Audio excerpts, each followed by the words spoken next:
A second barrage of tornadoes.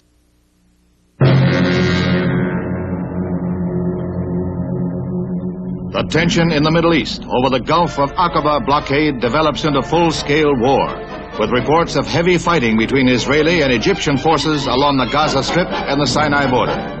Earlier, the U.S. aircraft carrier Intrepid steamed through the Suez Canal, although no American units are alerted. Our State Department says we are neutral in word, thought, and deed. Earlier, a mass rally in Cairo by Arab socialists shows support for UAR President Nasser, who meets with King Hussein of Jordan to sign a 5-year mutual defense pact. The signing annoys Syria, to whom Jordan recently closed her borders. Formerly, Hussein was moderate toward Israel. Jordanian trucks and tanks roar through the desert as each side accuses the other of attacking first. Despite 2 reported air raid attempts, Jerusalem is relatively calm. Israeli Chief of Staff General Yitzhak Rabin visits and inspects troops in the Negev desert near the Egyptian border. A UN ceasefire request is supported by the U.S., while Russia accuses America and Britain of encouraging Israel to attack.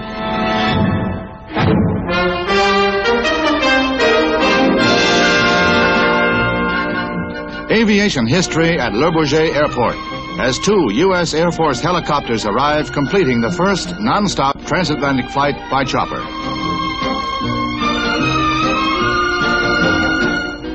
The copters carried crews of 5 men each from Eglin Air Force Base in Florida. They flew the same route used by Charles Lindbergh 40 years ago and refueled in the air several times. They made it in less than 30 hours. Another first at the Paris Air Show, the world's largest jetliner, the Douglas DC-861. The $9 million giant flew non-stop Washington to Paris in 12 hours. It's nearly 190 feet long, weighs over 160 tons, and can carry as many as 251 passengers.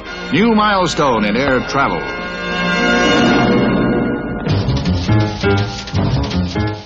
Alleged dissatisfaction with the welfare system causes riots in the ghetto district of Boston's Roxbury section. Stores were smashed, burned, and looted in 3 nights of violence. An angry mob estimated at 1,000 persons marched through the streets, throwing rocks and bottles at police, setting buildings on fire. It's Boston's first full-scale riot since the start of national racial tension.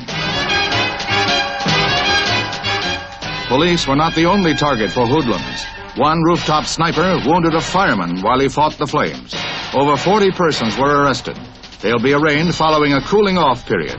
Boston's Mayor Collins called an emergency meeting with Negro leaders. Uneasy calm follows.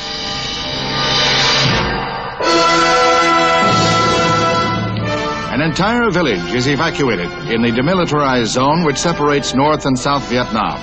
Some 3,000 people prepare for relocation in a new area south of the embattled border region.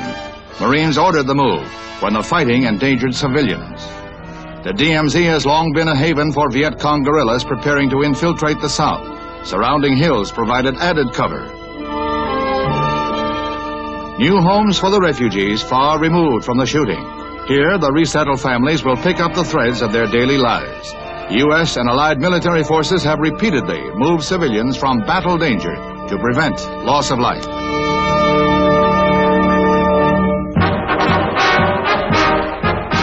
Red China, seen from the island of Quemoy, where close watch is kept on communist mainland activities. Under red guns, free Chinese troops man underground facilities, even radio stations. The psychological war's best weapon, giant plastic balloons, able to carry up to 40 pounds, bring leaflets and messages of encouragement to fellow Chinese on the mainland. Less than 2 miles away, they can rise to 40,000 feet, travel up to 12 hours. Medical supplies, books, food, and other daily necessities are also balloon-lifted to Red China from Quemoy, called a cork in the red bottle. The Beiping regime hates and fears the sight of these balloons. The 6-day Middle East war echoes along a second front, the diplomatic struggle at the United Nations Security Council. A series of emotionally charged meetings keeps delegates debating on nearly around-the-clock basis. Syrian Ambassador George Tomei charges Israel with continued ceasefire violations, saying that Israeli tank forces advanced toward a branch of the Jordan River to establish control of a strategically important water resource. He calls it systematic invasion. Soviet delegate Nikolai Fedorenko heaps abuse and lashing invective on both Israel and the United States. In a blistering filibuster, Russia breaks diplomatic relations with Israel and threatens sanctions. Israeli Ambassador Gideon Raphael answers the truce violation charges, saying that his nation's troop and tank movements occurred before the ceasefire went into effect. Israeli government officers announced their victory wipes out previous armistice agreements and frontiers. And that victory is a swift, smashing, and total one, as crack Air Force, infantry, artillery, and tank corps combine to sweep across the Sinai Peninsula to the Suez Canal, east into Jordan, north into Syria. Thousands of prisoners are taken, while Jordan announces she lost 15,000 troops in the sudden and devastating campaign. Israeli spearheads race to the Gaza Strip, advance across the entire Sinai, taking Sharm el-Sheikh at the mouth of the Gulf of Aqaba, thus breaking the blockade. The old city of Jerusalem is captured, as well as Bethlehem, the west bank of the Jordan, and the drive into Syria stops just short of Damascus. Israel reports close to 700 of their troops killed, over 2,500 wounded. Egypt and Syria announce no casualty figures. Heavy air raids dealt the first stunning blow to UAR forces along the Gaza. A furious follow-up came from artillery, tanks, and foot soldiers. Thus, the main Egyptian force was cut off by the speedy armored columns. It's almost a repeat of the 1956 Israeli victory, but with a shorter timetable. The efficient, well-trained Israeli army completely demoralizes troops of the Palestine Liberation Army of Egypt. Egyptians had no support from the air. Their air force was crushed on the ground by low-flying Israeli jets which swooped in from the Mediterranean, avoiding radar, destroying over 400 aircraft. The disastrous defeat prompts President Nasser's resignation, which is not accepted by his people. UAR commander General Munam Abdul Husseini meets with Israeli military leaders to surrender unconditionally, ending the fighting in the Gaza Strip. Nearly 600 Egyptian tanks were destroyed. While the Gaza campaign is ended, 3 other Israeli spearheads rush toward the Suez. Israel leaders call it the total destruction of Egypt's Sinai forces.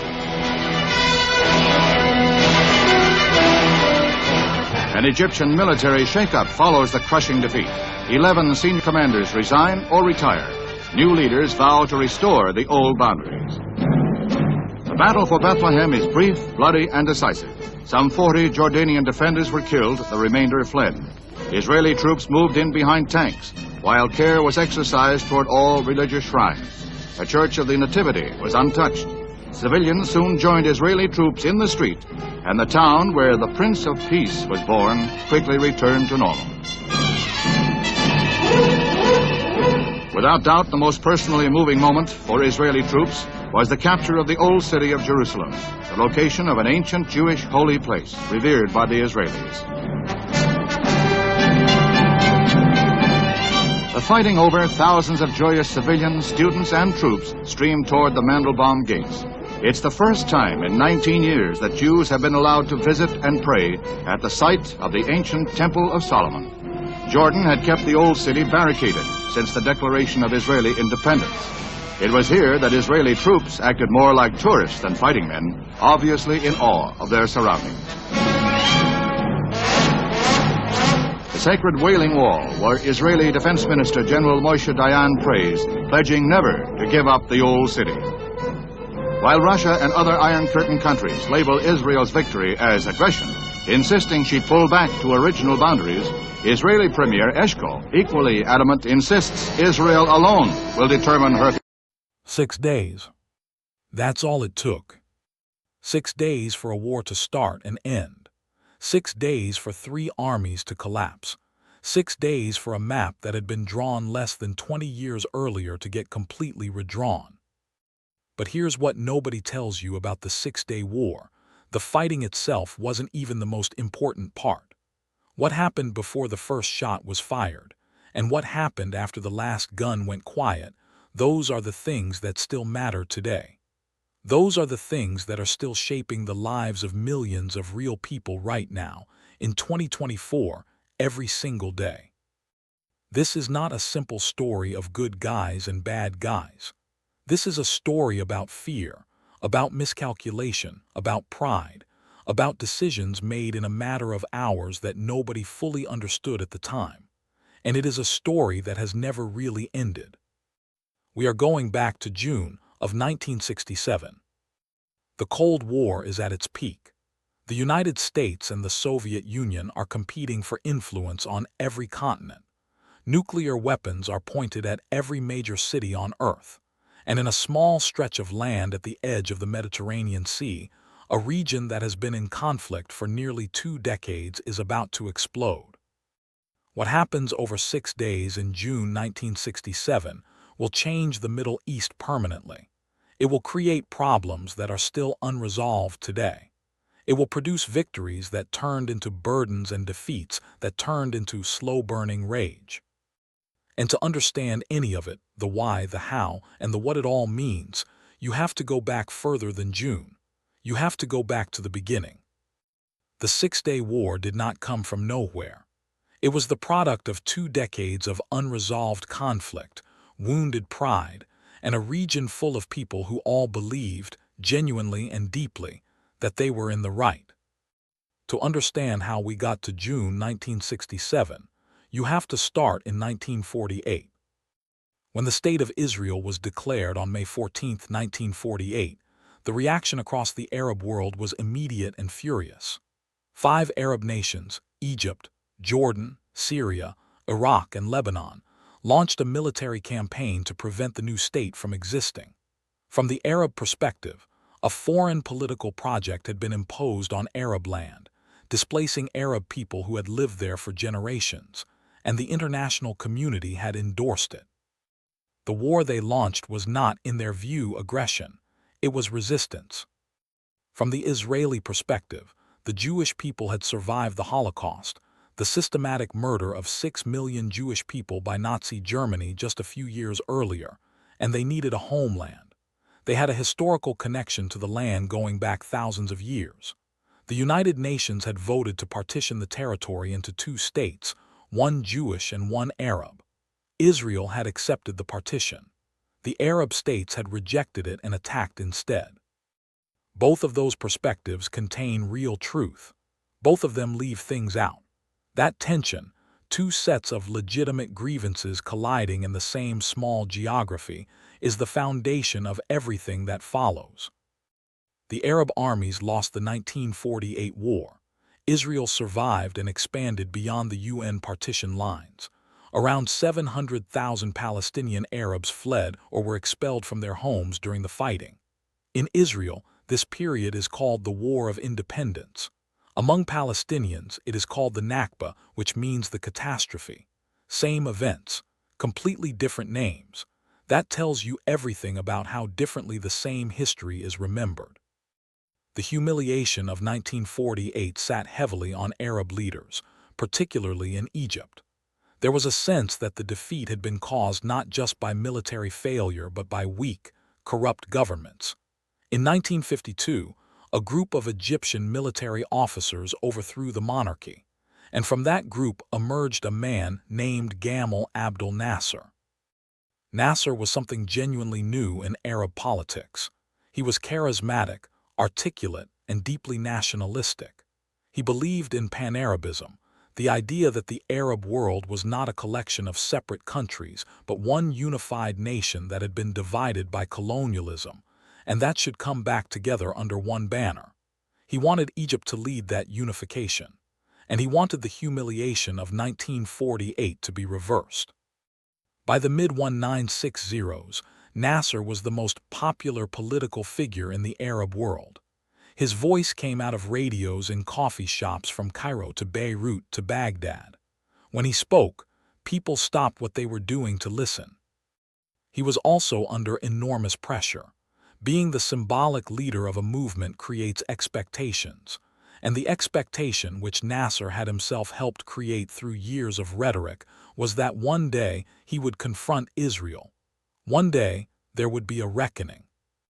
Syria, under a government controlled by a party called the Ba'ath Party, was even more aggressively anti-Israel than Egypt. Syrian-sponsored Palestinian militant groups were conducting raids into Israeli territory. From the heights of the Golan, a ridge of high land in southwestern Syria that looks straight down into Israeli farming villages, Syrian artillery would shell Israeli civilians below. Not military targets, civilians, farms and homes and people going about their lives. Israel responded with military reprisals. Israeli jets would strike Syrian artillery positions. Israeli tanks clashed with Syrian forces along the demilitarized zones. The border between Israel and Syria was not a peace. It was a slow-rolling confrontation with occasional flare-ups. Jordan, to Israel's east, was different. King Hussein was a pragmatic man who privately wanted stability more than war.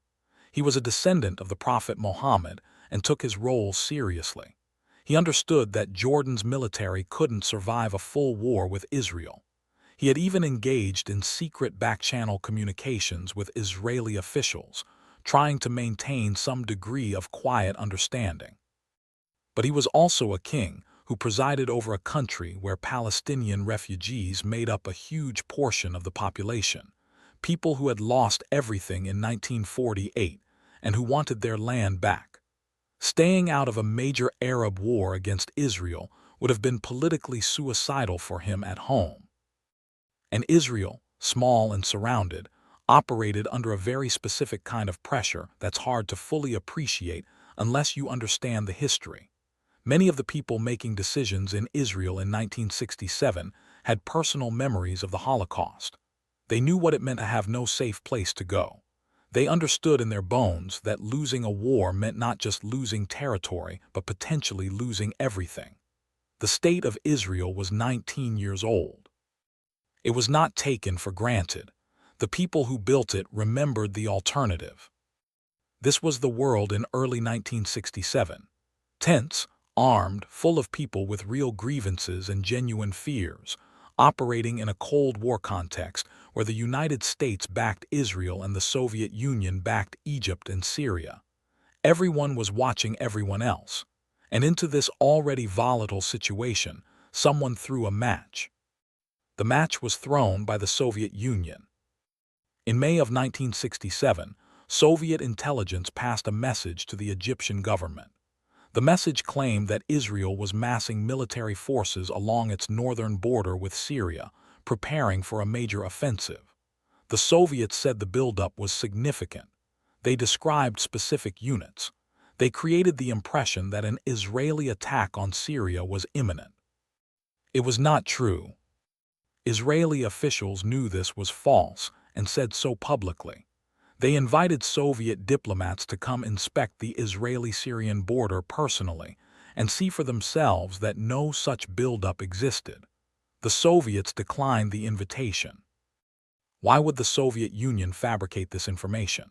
Historians have debated this for decades, and there is no clean consensus. Some believe it was a deliberate attempt to provoke a crisis that would embarrass the United States, which was deeply committed to Israel's security. Some believe it was bad intelligence that got passed along without proper verification. Some believe the Soviets wanted to strengthen their hand in the region by positioning themselves as protectors of Syria and Egypt. And some historians suggest that the Soviets genuinely did not anticipate how quickly things would escalate once the information was passed along. What is clear is the effect. Nasser received the Soviet information and chose to act on it. Now, this is where perspective matters. There is a version of this story where Nasser was a cynical operator who used the Soviet information as a pretext to do what he had been wanting to do anyway: flex his military muscle, mobilize Egyptian forces, and reclaim the prestige he needed to maintain his leadership position across the Arab world.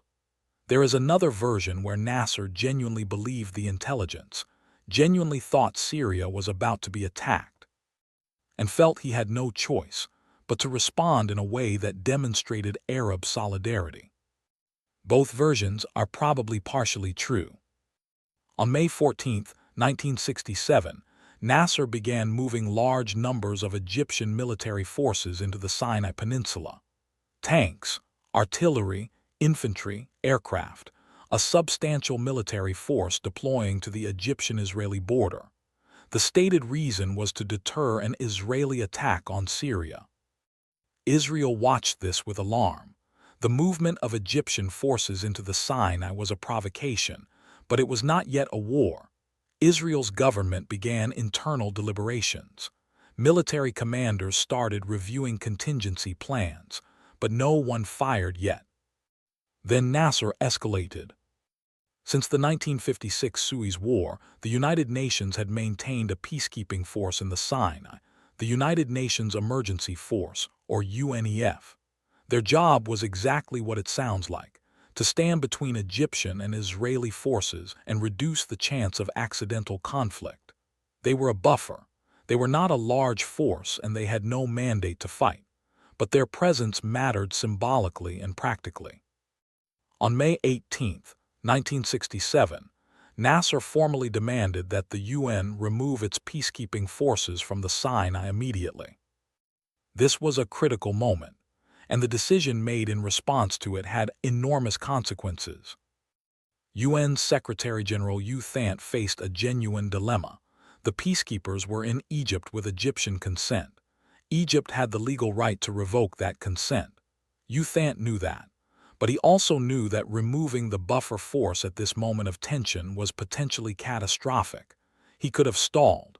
He could have called a Security Council meeting. He could have gone public and forced the international community to grapple with what was happening. Instead, within hours, he agreed to remove the peacekeepers. Within days, they were gone. The buffer disappeared. Egyptian forces moved to the border.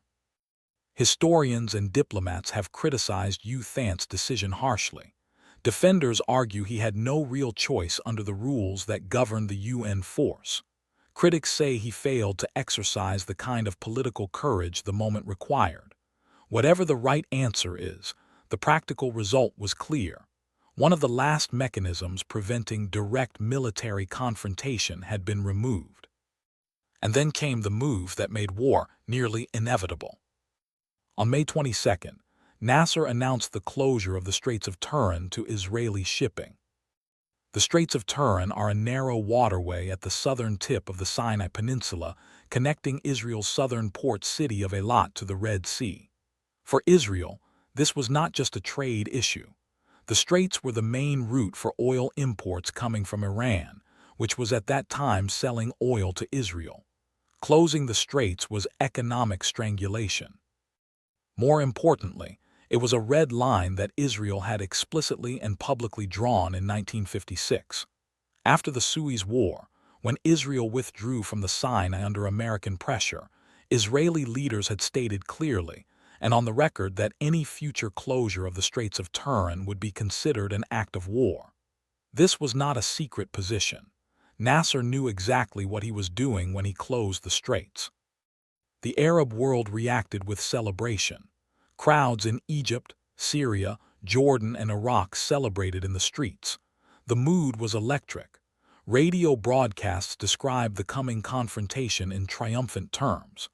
Arab leaders made statements that, listened to today, are shocking in their openness about the desire to destroy the Israeli state entirely. This is a point where it is important to be honest about what was happening. The rhetoric from some Arab governments in May and early June 1967 was not ambiguous. Egyptian and Syrian and Iraqi officials spoke openly about the coming war as an opportunity to finish what was started in 1948 to push Israel into the sea. These were not fringe voices. They were government officials giving public statements. They were on the radio. They were in the newspapers. Does that mean every Arab soldier or civilian wanted genocide? Of course not. Most Egyptian farmers who were drafted into the Sinai had no desire to kill anyone. Most ordinary Syrians and Jordanians had their own complicated feelings about Israel, about the Palestinians, about the war. Human beings are rarely as simple as their government's propaganda. But the official rhetoric matters. And in Israel, as the crowds cheered in Cairo, and the Straits closed and Egyptian tanks lined up along the border, that rhetoric was heard and taken seriously. Israel began preparing for the worst. Mass graves were dug in public parks. Rabbis consecrated open spaces as cemeteries. Civilians donated blood in record numbers. The psychological weight on the Israeli population was real and heavy. Inside the government, the debate was intense. Israel's Prime Minister, Levi Eshkol, was not a military man. He was a cautious administrator, better at building consensus than projecting strength. He wanted to give diplomacy every possible chance. He sent his foreign minister, Abba Eban, to Washington to meet with President Lyndon Johnson and find out if America would do anything to break the blockade. Johnson was personally sympathetic. He understood Israel's position. He said publicly that the blockade was illegal and that Israel had the right to free passage through international waters. He talked about organizing an international maritime coalition, a multinational naval force that would sail through the Straits and break the blockade, demonstrating that the international community would not accept this kind of coercion. But Johnson was deep in Vietnam. The American military and political establishment was exhausted and distracted. The coalition Johnson spoke about never materialized. Britain expressed limited interest and then backed away. Other countries declined. 2 weeks went by, then 3. The Straits stayed closed. Egyptian forces kept digging in deeper, and the Israeli military kept watching and waiting and growing more desperate to act. This is a moment in the story where you can understand multiple perspectives simultaneously. For the Americans, asking Israel to wait was a reasonable request. War could spiral unpredictably, and diplomacy deserved more time. For Israelis, every day of waiting meant a stronger Arab coalition, more entrenched enemy positions, and a closing window for a decisive military response. For Egypt, the international community's failure to act forcefully against the blockade might have looked like validation, evidence that the pressure campaign was working, that Israel was isolated. Everyone was reading the same situation differently, and the gap between those readings was about to produce a catastrophe. King Hussein of Jordan, after years of careful fence-walking, made his decision on May 30th. He flew to Cairo and signed a mutual defense pact with Nasser. The man who had been secretly trying to avoid war had just committed himself to it. His reasons were a mix of genuine Arab solidarity, domestic political pressure, and the intoxicating certainty of the moment. The sense that this time, things would be different. Iraq joined the pact shortly after. Israel was now formally encircled by a military alliance. On June 1st, Moshe Dayan was appointed Israel's Minister of Defense. Dayan was one of the most famous soldiers in Israeli history, recognizable by the black eye patch he wore over an eye he had lost while fighting in World War II. His appointment sent a clear signal. The government had decided that waiting was no longer an option. The war was coming. The only question was who would fire first and whether it would make a difference. The Israeli cabinet made its final decision to strike preemptively in the early hours of June 5, 1967. At 7:14 in the morning, the Israeli Air Force launched Operation Focus. And what happened in the next 3 hours would be studied in military schools around the world for the next 60 years. The Israelis had spent years planning exactly this strike. They had mapped every Egyptian airfield. They knew the patrol routes of Egyptian radar stations. They knew the schedules of Egyptian officers, knew that many of them didn't arrive at their bases until around 7:30 in the morning. They knew the morning haze over the Sinai degraded radar effectiveness. They had run simulations. They had timed everything to the minute.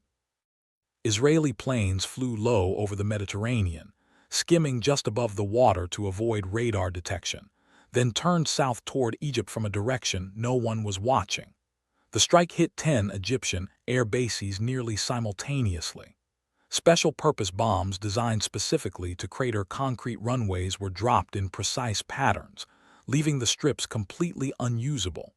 Egyptian aircraft couldn't take off even if pilots could reach them. Then the Israeli jets came back around and destroyed the grounded planes row by row. In approximately 3 hours, Israel destroyed roughly 300 Egyptian aircraft. The vast majority of them never moved. Egypt's Air Force, the largest in the Arab world, was effectively eliminated before most of the pilots even knew an attack was happening. Israel then turned to Jordan and Syria. Jordan had opened fire on West Jerusalem with artillery that morning. Nasser had called Hussein and told him Egypt was winning, that Egyptian planes were already over Israeli cities, that the moment to strike had arrived. This was a lie. Egypt's Air Force was already gone, but Hussein believed Nasser and ordered his forces to attack. That decision cost Jordan everything. By the end of day 1, Israel had destroyed more than 400 Arab aircraft. Total Israeli losses, 19 planes. The skis belonged entirely to Israel. The rest of the war was fought under those skis, and that made all the difference. On the ground in the south, Israeli armor crashed into the Egyptian defensive lines in the Sinai with a speed and aggression that the Egyptian command structure was not prepared to handle. Generals like Israel Tal in the north and Ariel Sharon in the center, the same Sharon who would decades later become Israel's prime minister, drove their forces forward without stopping, cutting through defensive lines, bypassing some positions entirely, disrupting Egyptian communications and supply lines. On June 6th, Egypt's field commander in the Sinai, Field Marshal Abdel Hakim Amer, issued a catastrophic order: a full retreat. The entire Egyptian army in the Sinai was told to fall back toward the Suez Canal. The order was not accompanied by any plan, no coordinated withdrawal, no covering forces, no organized route of retreat. Units that had been in prepared defensive positions simply abandoned them and headed west through the desert on foot in vehicles, however they could. Israeli aircraft and armored units raced to cut off the retreat routes. The mountain passes of the Sinai, the Mitla Pass, the Gidi Pass, became killing grounds.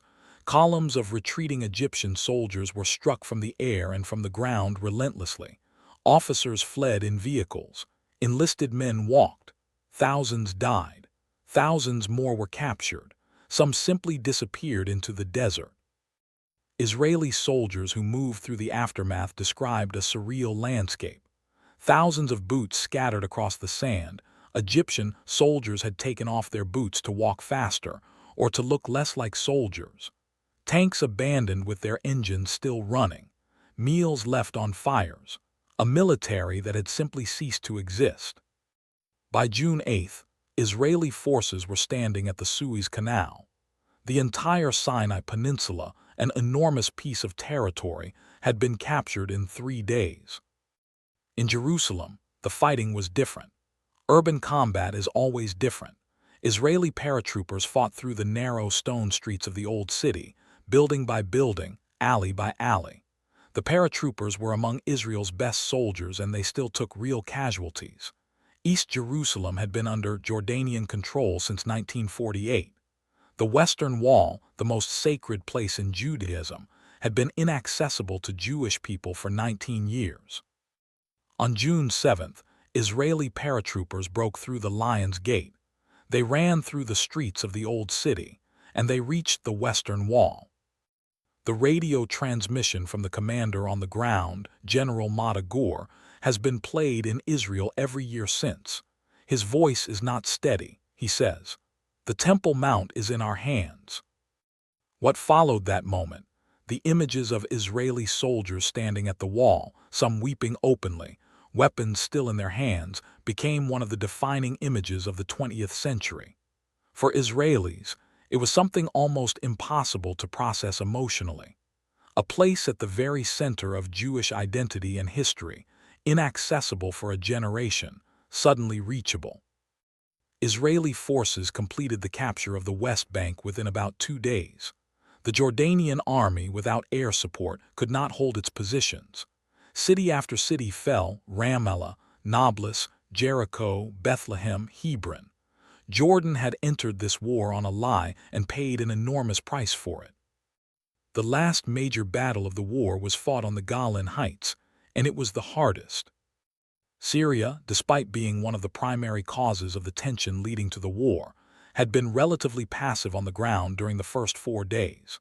Syrian artillery had shelled Israeli settlements in the north throughout, but there was no major Syrian ground offensive. Part of this may have been a wait-and-see calculation. When it became clear that Egypt and Jordan were collapsing, Syrian caution increased. The decision to attack Syria was made on June 9th, and it came with controversy. Defense Minister Moshe Dayan initially opposed it. He worried about triggering direct Soviet intervention, given how close Moscow was to Damascus. Then he changed his mind and authorized the assault without fully clearing it with Prime Minister Eshkol first. It was a significant breach of normal political process, and some Israeli officials were furious. But the decision had been made.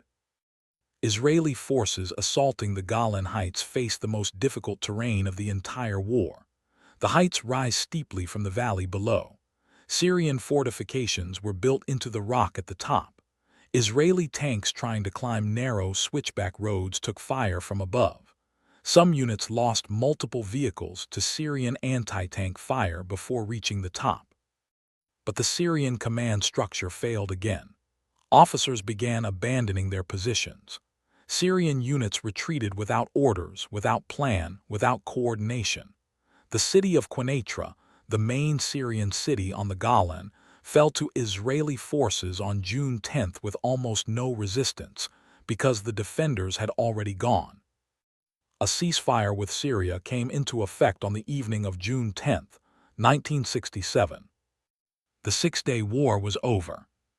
This is the part of the story where the easy answers run out. If you ask Israeli historians about the 6-day war, the dominant narrative is one of survival. A small country surrounded by hostile armies, facing an existential threat, acted in self-defense and won. The preemptive strike was justified because the alternative was waiting to absorb a first blow that might have been devastating or even fatal. The capture of the West Bank, Gaza, the Sinai, and the Golan was not the original goal, but became necessary given the circumstances. If you ask Arab historians, and there are many nuanced voices here, not a monolithic view, the picture is different. The 1967 war is seen as the final consolidation of a dispossession that began in 1948. The Palestinian people, many of whom had already lost their homes once, were now under occupation. The Arab military failure was a catastrophe, but the underlying cause, what to do about the Palestinian people who had been displaced, was never addressed. From this perspective, Israel used the pretext of security to seize land it had long wanted.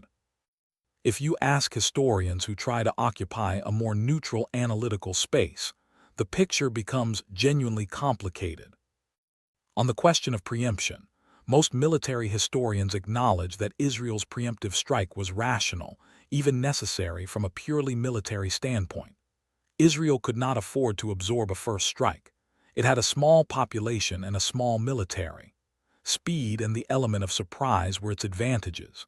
Waiting to be attacked first was a serious gamble, but preemption is still, under international law, legally ambiguous.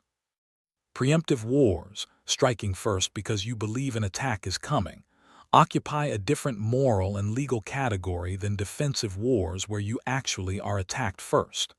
Some international lawyers have argued Israel's strike was legal given the blockade, which itself was an act of war.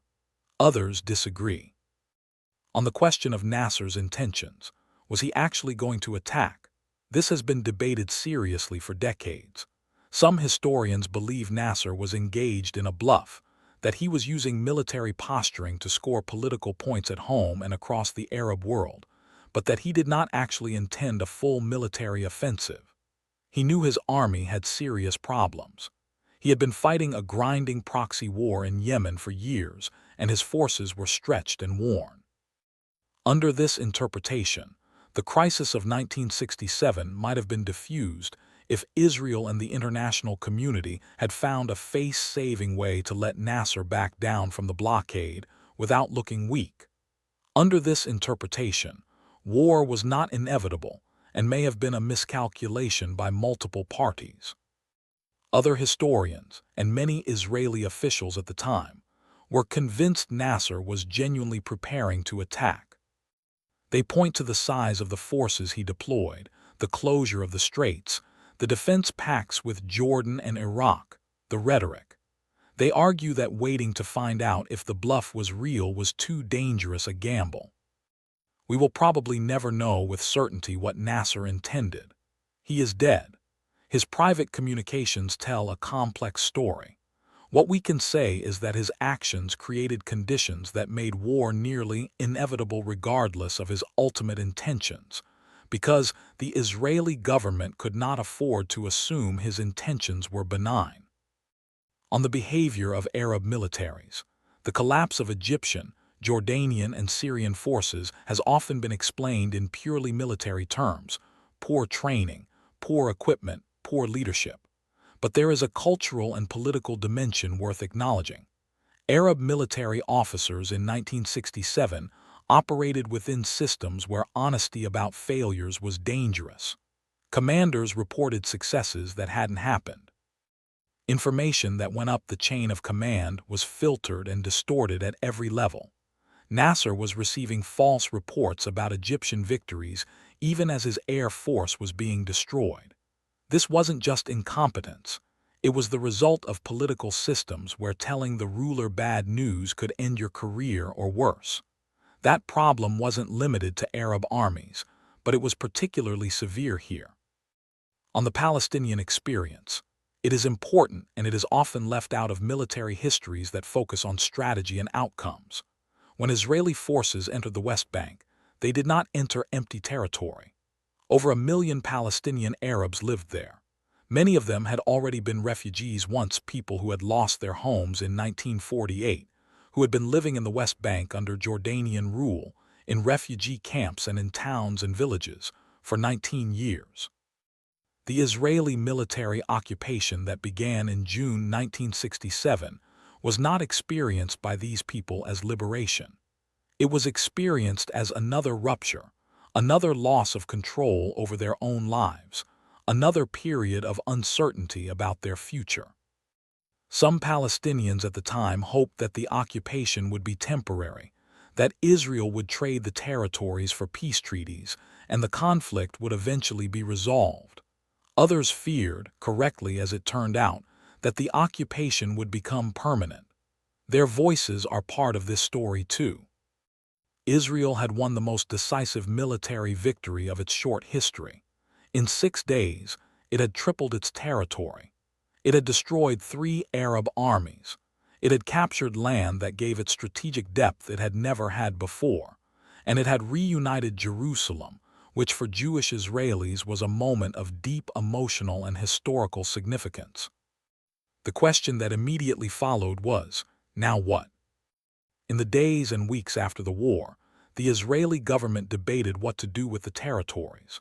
There were serious voices arguing that the West Bank and Gaza and the Sinai and the Golan should be offered back in exchange for peace treaties.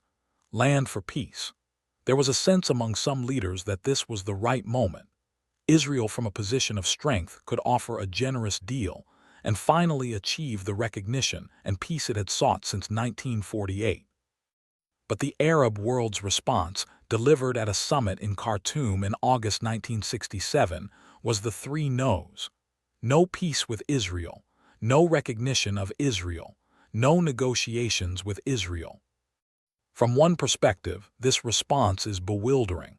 The Arabs had just been defeated comprehensively. Refusing to negotiate meant the occupied territories would remain occupied. It seems strategically self-defeating. From another perspective, it makes a certain tragic sense. Arab governments in 1967 were dealing with humiliated populations. Negotiating with Israel in the weeks after such a crushing defeat would have looked like surrender, like legitimizing everything that had happened since 1948. The political cost of appearing to make peace with Israel at that moment was, for most Arab leaders, simply too high to pay. So the territories stayed occupied. And as weeks became months became years, the situation calcified. Israeli settlers began moving into the West Bank. First, a few ideologically motivated individuals, then organized communities with government support, then large settlement blocks with roads and infrastructure. The settlement project was driven by different motivations in different communities. Some settlers were motivated by security arguments, some by the belief that the biblical heartland of the Jewish people should be Jewish, some simply by economic incentives like subsidized housing. But the cumulative effect was the same: permanent Jewish communities taking root in occupied Palestinian territory.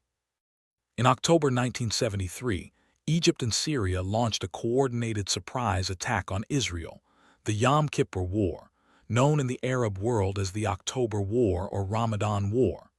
Egypt's performance in 1973 was dramatically better than in 1967. Egyptian forces crossed the Suez Canal, overran the Israeli defensive line, and held their ground under enormous pressure. The war ended inconclusively in military terms, but it changed the political situation. Egypt had restored its honor. Anwar Sadat, who had succeeded Nasser after his death in 1970, used that restored honor to pursue something unprecedented. In 1977, Sadat flew to Jerusalem and spoke before the Israeli parliament. In 1979, Egypt and Israel signed a peace treaty. Israel returned the entire Sinai Peninsula to Egypt. The treaty has held, more or less, for over 40 years. Jordan signed its own peace treaty with Israel in 1994. But the core issue, what happens to the Palestinian people and the land they live on, was never resolved by any of these agreements. The Oslo Accords of the 1990s attempted to create a framework for a two-state solution, a Palestinian state alongside Israel. They produced the Palestinian Authority but not a final agreement. Negotiations have collapsed multiple times since. The settlement expansion has continued. The Palestinian population of the West Bank and Gaza has grown up under occupation, in some cases generation after generation. The conflict has never ended. It has only changed form. When violence erupted dramatically in October 2023, many commentators reached for the word unprecedented. But the roots of that violence run directly back through decades of unresolved conflict to the unanswered questions of 1967, which themselves run back to the unanswered questions of 1948. Behind the maps and the military numbers and the political analysis, there were people living through these events. There were Israeli soldiers who had been called up from civilian life, teachers, farmers, shop owners, who found themselves in the Sinai fighting for their lives and for the existence of a country that many of them had built with their own hands. Some of them were Holocaust survivors or children of survivors. For these men, defeat was not an abstraction. It had a face they had seen before. There were Egyptian soldiers, most of them conscripts with no particular desire for war, walking across the Sinai desert in the June heat with no water, no direction, no officers, abandoned by a command structure that had already collapsed. Many of them died. Many of those who survived spent years trying to understand what had happened and why. Egyptian society was not permitted to examine the defeat honestly for a long time. The political system didn't allow it. The loss was too shameful to be processed in public. There were Jordanian soldiers fighting in the streets of Jerusalem, defending their positions building by building, knowing by the second day that the air cover was gone and there was no way to hold. Some of them fought well and bravely under impossible conditions. Their sacrifice is largely forgotten in a war whose narrative has been dominated by the Israeli victory and the Arab collapse. There were Palestinian families in East Jerusalem who went to sleep on June 6th as subjects of Jordan and woke up on June 7th under Israeli military administration. Some of them had already been refugees since 1948.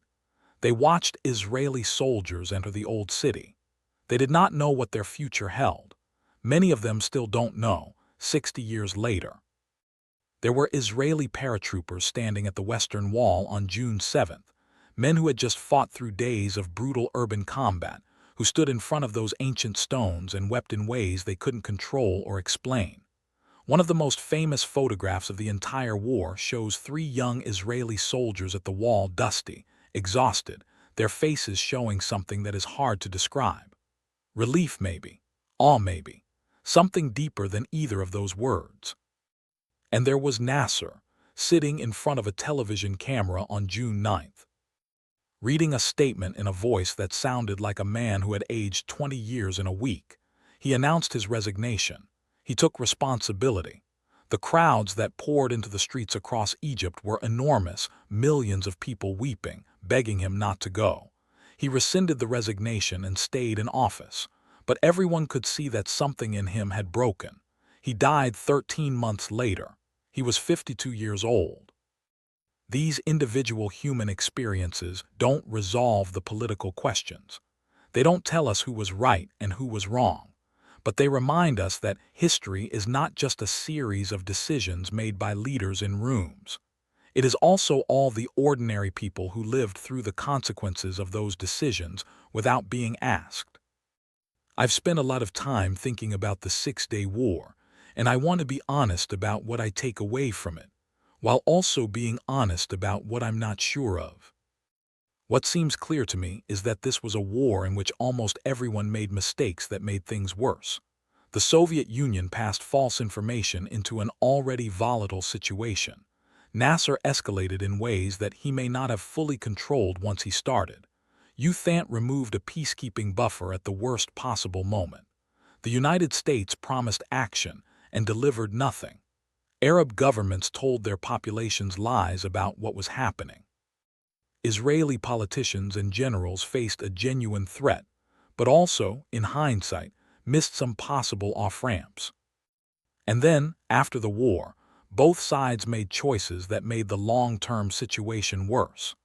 The Arab government's refusal to negotiate in 1967 was understandable emotionally, but strategically disastrous for the Palestinian people whose situation they claimed to champion. The Israeli government's decision to allow and eventually encourage settlement of the West Bank, and to hold the territories without offering a clear path to resolution, created a problem that has only grown more complicated with every passing decade. I find it hard to look at the Six-Day War and say one side was entirely right and the other entirely wrong. I think Israel's preemptive strike was a rational response to a genuine military threat. I also think the occupation that resulted from Israel's victory has caused enormous harm to real people and has undermined the stated values of a country that was founded explicitly as a refuge from oppression. I think Nasser was a complex man, genuinely charismatic, genuinely nationalist, genuinely committed to his people in his own mind, who made a series of escalating gambles and then discovered that you can start a crisis much more easily than you can stop one. I think the Palestinian people have been the most consistent victims of a conflict they had the least power to shape. They lost in 1948. They lost again in 1967. And the world's repeated promise that their situation would be resolved, that there would be a peace process, that there would be a two-state solution, those promises have not been kept.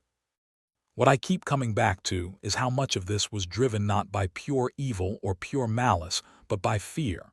Israeli fear of annihilation, Arab fear of irrelevance and humiliation, Palestinian fear of permanent erasure. Fear is not a simple thing to dismiss. Fear that comes from real historical experience is especially hard to argue away. But fear-driven decisions made in crises often create the very outcomes they were trying to prevent. And the Six-Day War, as decisive and dramatic as it was, did not resolve the fears on any side. It just changed the shape of them. I don't think that's a comfortable conclusion. I don't think the history of the Middle East offers comfortable conclusions. But I think that sitting with that discomfort honestly is more useful than pretending there are easy answers that history has somehow failed to find. The Six-Day War ended on June 10, 1967. Ceasefires were signed. Soldiers went home, the guns stopped. But the underlying conflict did not end. It has never ended. It has changed form dozens of times. It has produced more wars, more negotiations, more failed peace processes, more violence, more loss. The questions that were not answered in 1967, who has sovereignty over which land? What is the status of Jerusalem? What is the future of the Palestinian people? Remain unanswered today. The Six-Day War is studied constantly, in military academies and diplomatic schools and history departments all over the world. Operation Focus is taught as one of the most brilliantly planned and executed air operations in modern military history. The collapse of Arab command structures is studied as a case study in the relationship between political culture and military performance. The rapid Israeli ground advance through the Sinai is in every textbook on armored warfare. But the deeper lesson, if there is one, might be this: military victories, even extraordinary ones, cannot substitute for political solutions. Israel won the most dramatic military victory of its history in 1967 and has been dealing with the consequences ever since. The Sinai eventually went back to Egypt in exchange for a peace treaty. The Golan is still occupied. The West Bank is still occupied. Gaza is still contested. Jerusalem is still a source of conflict between millions of people who all believe with total sincerity that it belongs to them. 6 days in June 1967, 3 armies defeated, a map redrawn, and a conflict that was not resolved, just reshaped, that continues to affect real human beings right now today in 2024. That is the weight of 6 days, and it is a weight that, nearly 60 years later, has still not been lifted. If you want to understand how we got from 1967 to today, subscribe so you don't miss what comes next.